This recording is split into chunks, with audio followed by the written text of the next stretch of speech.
You don't have to fully understand how blockchain works in order to use it. Just like very few people know how the internet actually functions, and still we use it every day, right?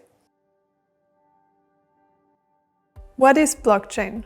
Blockchain is a digital information system that enables transparent and decentralized transactions. This can be financial transactions, digital signatures, or the storage of datasets. How does blockchain change the real estate industry? A circular built environment requires conscious design and sustainable material choice.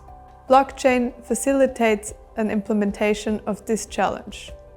How does this look like in practice? Blockchain can enable tracing back to the material sources.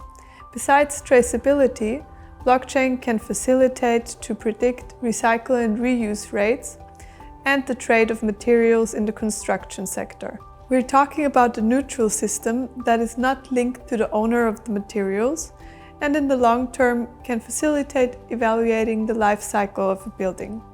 Imagine you can trace back the environmental impact of a steel beam from construction site to resource extraction.